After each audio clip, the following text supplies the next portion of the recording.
ምስራቅ እዝ በጎጃም ዞኖች 200 ጽንፈኞችን ደመሰሰ። እነ ዘመነ ካሴ ያዋቀሩትና በመራዊ ስኳድ የሚዘወረው ቴዎድሮስ እዝ መበተን መጀመሩ ተሰማ። እነ ደብረጽዮን ለትግራይ ዲያስፖራዎች መመሪያን ሰጡ።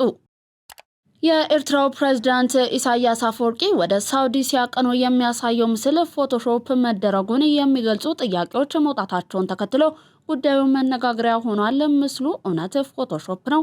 በስፋት እንመለከተዋለን። አንቶኒዮ ጉተሬዝ ኢትዮጵያና ኤርትራ ለአልጀርስ ስምምነት ያላቸውን ቁርጠኝነት ዳግም እንዲያረጋግጡ ጥሪ ያቀረቡ። አሜሪካ ወደ ሀገሯ ያለ ቪዛ የሚገቡ ጎብኚዎች የ5 ዓመት የማህበራዊ ሚዲያ ታሪካቸውን እንዲያሳዩ ለመጠየቅ ማቀዷ ተነገረ።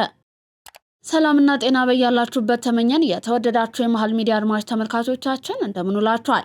ለዛሬ ለተአርብ ወደ እናንተ እንዲደርሱ ያዘጋጀናቸውን የቀን መረጃዎቻችንን ይዘንላችሁ ቀርበናል። እስከ ፍጻሜው አብራችሁን ትቆዩ ዘንድ የአክብሮት ግብዣችን ነው። እነዚህንና መሰል መረጃዎች እንዲደርሷችሁ ዜናችንን ላይክ እና ሼር፣ ሚዲያችንን ሰብስክራይብ ማድረጋችሁን አትርሱ። ከመሸጋገሪያ በኋላ ተመልሰን እንገናኛለን። በከተማችን እምብርት ላይ በፒያሳ በጉጉት ሲጠበቅ የነበረው ፕሮጀክታችን ተለቀቀ።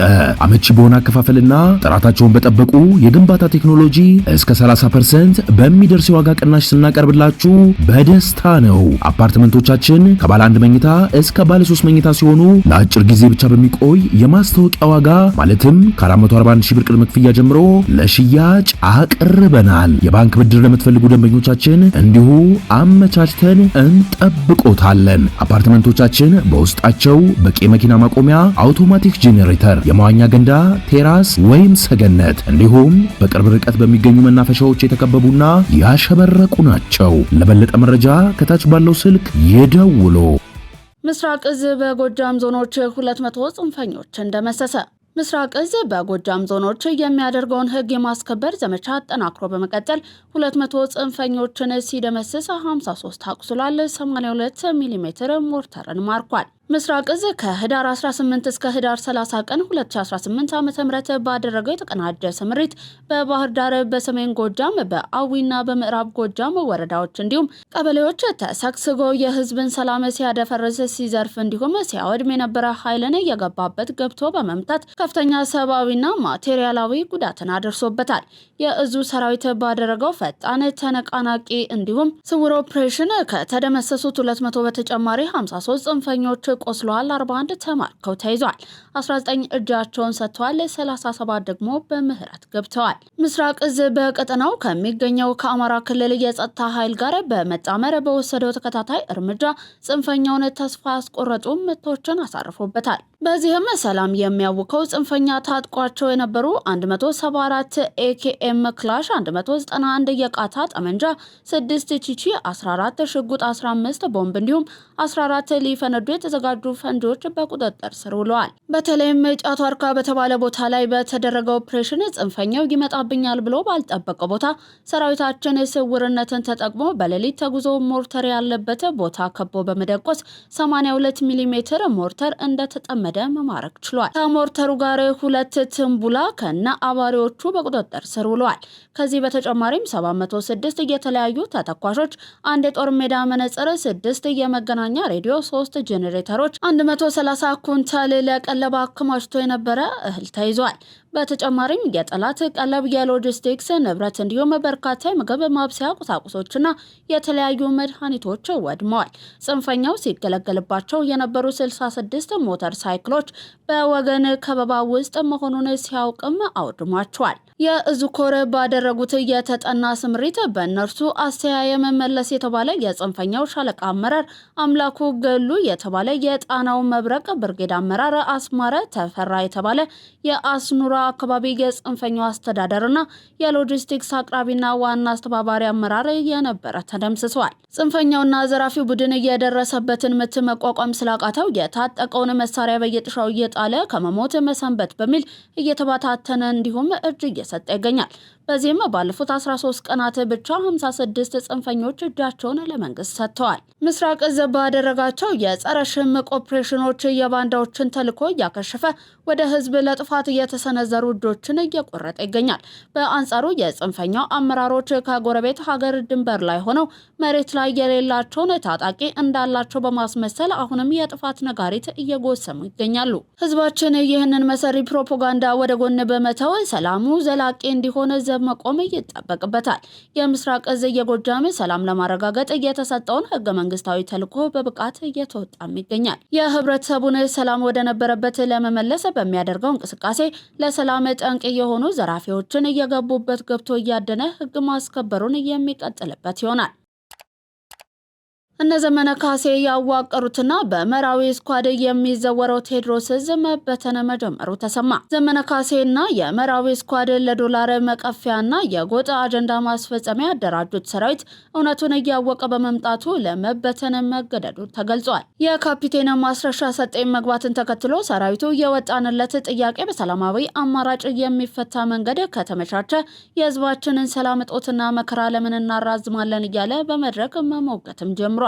ይህን የድርድር ንቅናቄ ለመቀልበስ የመራዊ ስኳድ በቅርቡ ብወዛና አዲስ አደረጃጀት ሰራው ቢልም ከድጡ ወደ ማጡ ሆኖባቸው ጦሩ የካፒቴን ማስረሻ ሰጤን መንገድ ነው ለህዝባችን የሚበጀው በማለት ፊት ለፊት እንዳፋጠጧቸው ለማወቅ ተችሏል። በዚህም ፍርሃት የተነሳ ዘመነ ካሴ ከጦሩ ጋር ፊት ለፊት መገናኘት ማቆሙን የታወቀው። የቲክቶከር አዶናይ ወላጅ አባት በልጃቸው መታሰር ምክንያት ለካናዳ መንግስት ደብዳቤ አስገቡ። የአዶናይ ወላጅ አባት ብርሃነ ኃይለ ሚካኤል ለካናዳ ኤምባሲ ደብዳቤ አስገብተዋል። ልጃችን በኢትዮጵያ መንግስት ህግ ቁጥጥር ስር ስለሚገኝ ምንም ያጠፋውና የሰራ ወንጀል ባለመኖሩ እንዲሁም ዜግነቱ ካናዳዊ በመሆኑ የካናዳ መንግስት ተገቢውን ክትትልና ድጋፍ እንዲያደርግለት ሲሉ ለካናዳ ኤምባሲ ደብዳቤ ማስገባታቸው ታውቋል። በተጨማሪም ልጃችን ካናዳ ዜግነት ያለው ስለሆነ በዜግነት መብቱ ህጋዊ በሆነ መንገድ ከለላ እንዲደረግለት በማለት ደብዳቤ እንዳስገቡ ምንጮች ገልጸዋል። እነ ደብረጽዮን ለትግራይ ዲያስፖራዎች መመሪያን ሰጡ። የእነ ደብረጽዮን አንጃ ከሻዕቢያ በተቀበለው ትዕዛዝ መሰረት ጦርነት ለመቀስቀስ ላይታች እያለ ነው። የታጣቂዎች ተቃውሞ ከቁጥጥር ውጪ ቢሆንም የኢሳያስን ትዕዛዝ አክብረው ለጦርነት ዝግጅት ማድረጋቸውን አላቆሙም። ከዚህም ጋር ተያይዞ የትግራይ ዲያስፖራዎች ጦርነቱን ለማቀጣጠል አዲስ የሚዲያ ዘመቻ እንዲጀምሩ ከቀድሞው ህወሓት በጀት እንደተመደበላቸውና መመሪያ እንደወረደላቸው ተሰምቷል። ይህንን ትዕዛዝ ተቀብሎ ከሰሞኑ የህወሓት ቀልብ ሚዲያ ጦርነት ቀስቃሽ ሐሰት መረጃዎችን በስፋት እንደሚያሰራጩ ይጠበቃል። የትግራይ ህዝብም ይህንን ሴራ ተረድቶ መረጃዎችን ሊመረምር እንደሚገባ ከተለያዩ ማህበረሰብ ክፍሎች አጽንኦት እየተሰጠ ነው። የኤርትራው ፕሬዝዳንት ወደ ሳውዲ ሲያቀኑ የሚያሳየው ምስል ፎቶሾፕ መደረጉን የሚገልጹ ጥያቄዎች መውጣታቸውን ተከትሎ ጉዳዩ መነጋገሪያ ሆኗል። ለ4 ቀናት የስራ ጉብኝት በሪያድ የሚገኙት የኤርትራው ፕሬዝዳንት ኢሳያስ አፈወርቂ ከሳውዲ አረቢያው ልዑል አልጋ ወራሽ መሐመድ ቢን ሳልማን ጋር በቀጠናዊ ጉዳዮች ላይ መወያየታቸው ተገልጿል። የኤርትራው የልዑካን ቡድን ወደ ሪያድ ያቀናው ረቡዕ ታህሳስ 1 2018 ዓ.ም ነው። ፕሬዝዳንት ኢሳያስ ወደ ሳውዲ ያቀኑት በንጉስ ሰልማን ቢን አብዱልአዚዝ አልሳውድ ግብዣ እንደሆነም ነው የተገለጸው። ፕሬዝዳንት ኢሳያስ ለይፋዊ ስራ ጉብኝት ወደ ሳውዲ እንደተጓዙ የሚጠቁመው የኤርትራው ማስታወቂያ ሚኒስትር የማነ ገብረ መስቀል በኤክስ ገጻቸው ያጋሩት ምስል ግን በማህበራዊ ሚዲያ ላይ መነጋገሪያ ሆኗል። ስለ ምስሉ ትክክለኛነት ጥያቄዎችም እየተነሱ ነው። ከ2 ቀናት በፊት የማስታወቂያ ሚኒስትሩ ያጋሩት የመጀመሪያው ምስል ፕሬዝዳንት ኢሳያስና የውጭ ጉዳይ ሚኒስትሩ ኦስማን ሰላ በአስመራ አውሮፕላን ማረፊያ ሳሉ ያሳያል። በምስሉ ላይ ፕሬዝዳንቱ ከፊት ለፊት፣ የውጭ ጉዳይ ሚኒስትሩ ደግሞ በቅርብ ርቀት ከኋላቸው ይታያሉ። ፕሬዝዳንት ኢሳያስና የውጭ ጉዳይ ሚኒስትሩ ኦስማን በአስመራ የአውሮፕላን ማረፊያ በተነጠፈ ቀይ ምንጣፍ ላይ ሲጓዙ ይታያል። የማስታወቂያ ሚኒስትር ባጋሩት የኤክስ ልጥፍ ላይ የተያዘው ሁለተኛው ምስል ፕሬዝዳንት ኢሳያስ አውሮፕላን ውስጥ ሲገቡ ያሳያል። የአውሮፕላኑ መለያ ደግሞ ኪንግደም ኦፍ ሳውዲ አረቢያ ይላል። ምስሎቹ በአንድ እይታ እምብዛም ጥያቄ ላያጭሩ ይችላሉ። በትኩረት ሲታዩ ግን የተለያዩ የምስሎቹ ክፍሎች አጠራጣሪ መሆናቸው ይስተዋላል። በተለይም አጠራጣሪ ሆኖ የሚታየው የውጭ ጉዳይ ሚኒስትሩ የኦስማን ምስል ነው። የቢቢሲ መረጃ ማጣሪያ ቢቢሲ ቬሪፋይ ምስሉ ላይ ምርመራን አድርጓል። የውጭ ጉዳይ ሚኒስትሩ ምስል ላይ ከወገባቸው በታች ያለው ጥላ ተፈጥሯዊ እንደማይመስል ቢቢሲ ማረጋገጥ ችሏል። ምስሉ ላይ አንዳች አርቶት መደረጉን በዋነኛነት የሚጠቁመው የውጭ ጉዳይ ሚኒስትሩ ምስል ላይ የሚታየው ጥላ አቅጣጫውና ቀዩ ምንጣፍ ላይ የሚታይበት ቦታ ከሰውነታቸው ተፈጥሯዊ አቋም ጋር እየተጣጣመ አለመሆኑን ነው። የሰዎች ወይንም የቁስ ምስል ላይ ብርሃን ሲያርፍ የሚፈጠረው ጥላ ከሰዎች ወይንም ከቁሳቁሱ አቀማመጥ ጋር የሚጣጣም መሆን አለበት። ቢቢሲ ቬሪፋይ እንዳረጋገጠው በውጭ ጉዳይ ሚኒስትሩና በፕሬዝዳንቱ መካከል ጥላ አይታይም። በምስሉ ላይ የሚታየው ጥላ መነሻው ከፕሬዝዳንቱ አንጻር ገዘፍ ብሎ ከሚታየው ሰው የተነሳ እንደሆነ ማወቅም ይቻላል። በፕሬዝዳንቱ እግሮች መካከልና በምንጣፉ ላይ የሚታየው ጥላም ተፈጥሯዊ አይመስልም። የፕሬዝዳንቱ ቀኝ ትከሻ ከሚኒስትሩ ግራ ክንድ ጋር የሚገናኝበት ቦታ ላይ ቀይ መስመር ይታያል። የሚኒስትሩ ምስል ከበስተቀኛቸው ካለው ግለሰብ ጥላ ጋርም ይጣረሳል። ከቀኝ ያለው ግለሰብ ጥላ ቀዩ ምንጣፍ ላይ አርፎ ወደ ሚኒስትሩ ሲቃረብ ተፈጥሯዊ ባልሆነ መንገድ ደብዝዟል። እነዚህ ነገሮች ተዳምረው ነው ታዲያ የምስሉን ትክክለኛነት ጥያቄ ውስጥ በመክተት በብዙዎች ዘንድ መነጋገሪያ የሆነው። አንቶኒዮ ጉተሬዝ ኢትዮጵያና ኤርትራ ለአልጀርስ ስምምነት ያላቸውን ቁርጠኝነት ዳግም እንዲያረጋግጡ ጥሪ ያቀረቡ። የተባበሩት መንግስታት ድርጅት ዋና ጸሐፊ አንቶኒዮ ጉተሬዝ የአልጀርስ የሰላም ስምምነት 25ኛ ዓመት ክብረ በዓሉ በተከናወነበት ወቅት ኢትዮጵያና ኤርትራ ለስምምነቱ ያላቸውን ቁርጠኝነት ዳግም እንዲያረጋግጡ ጥሪን አቅርበዋል። ዋና ጸሐፊው በቃል አቀባያቸው ስቴፋን ዱጃሪክ በኩል የሰጡት መግለጫ በሁለቱ ሀገራት መካከል ያለው ውጥረት እንደገና ባየለበት ወቅት ነው። ታህሳስ 3 ቀን 1993 ዓ.ም የተፈረመው የአልጀርስ ስምምነት በኢትዮጵያና በኤርትራ መካከል የነበረውን ደም አፋሳሽ ጦርነት በይፋ ያስቆመ ሲሆን የድንበር ማካለል ዘዴዎችን ከመዘርጋቱ በተጨማሪ የሁለቱንም ሀገራት ሉዓላዊነትና የግዛት አንድነትን አረጋግጧል። ዋና ጸሐፊው ስምምነቱን ለሩብ ምዕተ ዓመት ያህል ሰላማዊ ግንኙነትን መሰረት ያደረገ ወሳኝ ማዕቀፍ በማለትም ገልጸውታል። ጉተሬዝ በተጨማሪም ከ7 ዓመታት በፊት የሁለቱ ሀገራት መሪዎች በጋራ መግለጫ አማካኝነት ለሰላም የገቡትን ቁርጠኝነት ያደሱበትን ሁኔታ አስታውሰው ይህም የውይይትና የትብብርን ዋጋ የሚያሳይ ማረጋገጫ ነው ብለዋል። ውጥረቱ እንደገና እየጨመረ ባለበት ወቅት ዋና ጸሐፊው ሁለቱም ሀገራት በአልጀርስ ስምምነት ውስጥ የተካተተውን ዘላቂ ሰላምና የሉዓላዊነት እንዲሁም የግዛት አንድነት ራዕይ ዳግም እንዲያረጋግጡ የጠየቁ ሲሆን የትብብርና የመልካም ጉርብትና ግንኙነቶችን ለመገንባት የሚደረጉ ጥረትን አጠናክሮ እንዲያስቀጥሉ አሳስበዋል። በተጨማሪም ኢትዮጵያና ኤርትራ ለሁሉም በሚጠቅም መልኩ የልማት ትብብርን ለመከተል ከቀጠናዊ ዓለም አቀፋዊ አጋሮች ጋር መስራታቸውን እንዲቀጥሉም አበረታተዋል። የኢትዮጵያ ሕዝብ በአንድነት ለነጻነቱ መታገሉ በመላው አፍሪካ ያሉ የነጻነት ንቅናቄዎችን ማነሳሳቱን የሞሐመድ ጋዳፊ የልጅ ልጅ ሙሳ ኢብራሂም ጋዳፊ ገለጹ። ሙሳ ኢብራሂም ጋዳፊ ለጋዜጣ ፕላስ እንደተናገሩት የኢትዮጵያ ሕዝብ በአንድነት ለነጻነቱ በመታገል በመላው ሀገሩ ያሉ የነጻነት ንቅናቄዎችን አነሳስቷል ብለዋል። ኢትዮጵያ ሁልጊዜም የአፍሪካ ልብ ሆና ቆይታለች ያሉት ሙሳ ኢብራሂም ሀገሪቱ የነጻነት የፍትህና የስልጣኔ ምድር በመሆን ትወከላለች ብለዋል። ኢትዮጵያ በአፍሪካ የነጻነት እንቅስቃሴዎች ውስጥ ስለነበራት ታሪካዊ ሚና በመግለጽም በአሁኑ ዘመን በአፍሪካ አንድነት ላይ ትልቅ ሚና መጫወት የምትችል ሀገር ስለመሆኗም ገልጸዋል። ኢትዮጵያ ሌሎች የአፍሪካ ሀገራት እንዲሰባሰቡና እንዲተባበሩ በማበረታታት በአፍሪካ ውስጥ ትልቅ ሚና መጫወት እንደምትችል እናምናለን ብለዋል። እንደኔ ያሉ ሰዎች ኢትዮጵያን አሁንም በፍቅርና በአክብሮት ይመለከቷታል ያሉት ሙሳ ኢብራሂም ይህም ኢትዮጵያ ታሪክና ቅርሷን በአግባብ እንድትጠቀም እድል የሚፈጥር መሆኑን ተናግረዋል። ዓለም አቀፉ የገንዘብ ተቋም IMF ለኢትዮጵያ የ261 ሚሊዮን ዶላር ብድር ለመልቀቅ ተስማማ። የገንዘብ ተቋሙና የኢትዮጵያ አመራሮች የ4 ዓመቱ የ3.4 ቢሊዮን ዶላር የተራዘመ የብድር ማዕቀፍን በተመለከተ 4 ግምገማ አድርገው ስምምነት ላይ ደርሰዋል። በአመራሮች ደረጃ የተደረሰውን ስምምነት ተከትሎም ኢትዮጵያ ከተቋሙ የ261 ሚሊዮን ዶላር ብድር ይለቀቅላታል ተብሎ ይጠበቃል። በሐምሌ ወር 2016 ስምምነቱ ከተጀመረ በኋላ ጥሩ የማይክሮ ኢኮኖሚ ውጤቶች እየታዩ ነው ያለው ተቋሙ ከፈረንጆቹ 2024 አጋማሽ ጀምሮ በወርቅ በኤሌክትሪክ እንዲሁም ግብርና ምርቶች የታገዘ ፈጣን እድገት እየተመዘገበ ነው ብሏል። IMF የዋጋ ንረት ቀንሷል፣ የመንግስት ገቢ ጨምሯል፣ እንደዚሁም ለውጭ የሚቀርበው ምርትም አድጓል ብሏል።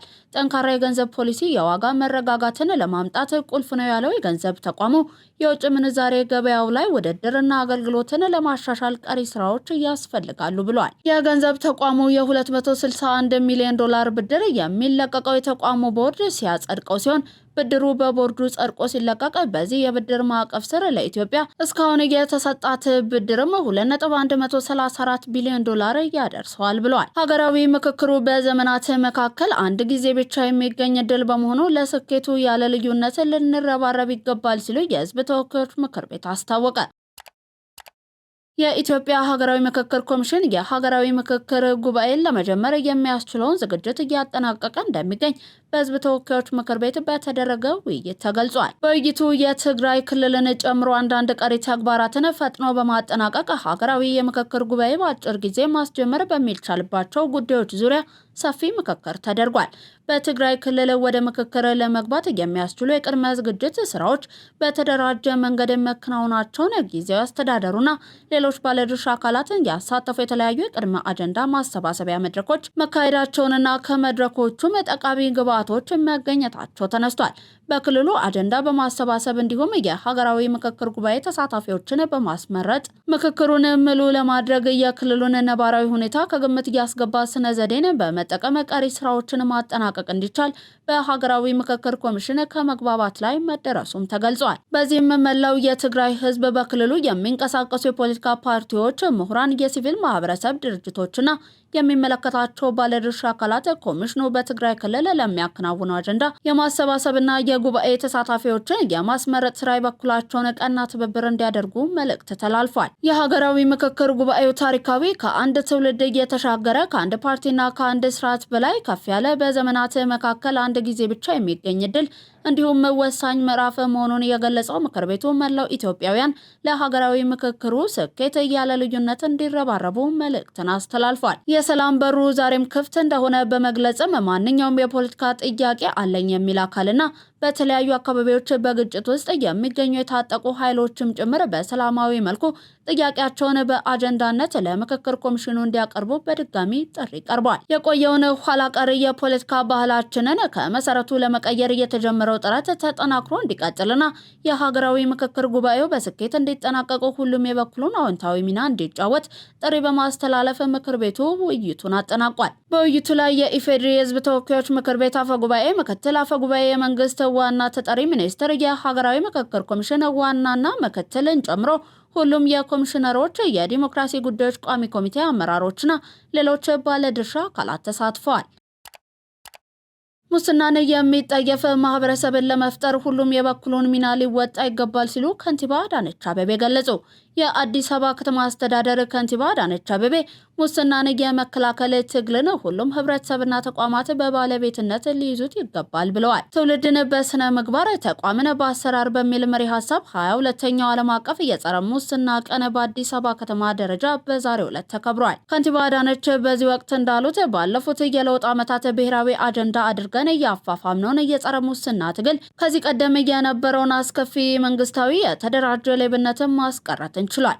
ሙስና የብልጽግና ጸርና የኢፍትሃዊነት ምንጭ መሆኑን የገለጹት ከንቲባ ዓለም አቀፉን የጸረ ሙስና ቀንን ስናከብር ሙስናን ለመዋጋት ያለንን ቁርጠኛነት የገባነውን ቃል በማደስ ነው ብለዋል። ባለፉት ዓመታት እንደ ሀገር ብሎም በመዲናዋ የህዝብና የመንግስትን ሀብት በተገቢው የልማት ስራዎች ላይ በመዋላችን አስደናቂ የልማት ውጤቶችን ማሳየት ችለናልም ነው ያሉት። መንግስታዊና ስርዓታዊ የተደራጀ ሌብነትን ማስቀረት መቻሉን ጠቅሰውም በግለሰብ ደረጃ በመንግስት ኃላፊዎችና ሰራተኞች የሚፈጸመው ሌብነትና ጉበኝነት ከፍተኛ ትኩረት እንደሚሻም ጠቁመዋል። ሁሉም የፖለቲካ ፓርቲዎች የቆዩ ችግሮችን ለመፍታት ለምክክርና ንግግር ራሳቸውን በማዘጋጀት በሀገራዊ ምክክሩ መሳተፍ እንደሚኖርባቸው የኢትዮጵያ የፖለቲካ ፓርቲዎች የጋራ ምክር ቤት ገለጸ። በኢትዮጵያ ሁሉም አቀፍ አካታች ምክክር በማድረግ መሰረታዊ በሆኑ ጉዳዮች ላይ ሀገራዊ መግባባትን ለመፍጠር የኢትዮጵያ ሀገራዊ ምክክር ኮሚሽን እየሰራ መሆኑ ይታወቃል። ኮሚሽኑ ከተመሰረተበት ዓላማ መካከልም ለዘመናት ሲንከባለሉ የመጡ ውስጣዊ ችግሮችን በምክክር ለመፍታት የሚያስችል የፖለቲካ ባህልን ለማዳበርና ለዲሞክራሲያዊ ስርዓት ግንባታ ምቹ መደላድል መፍጠር አንዱ ነው።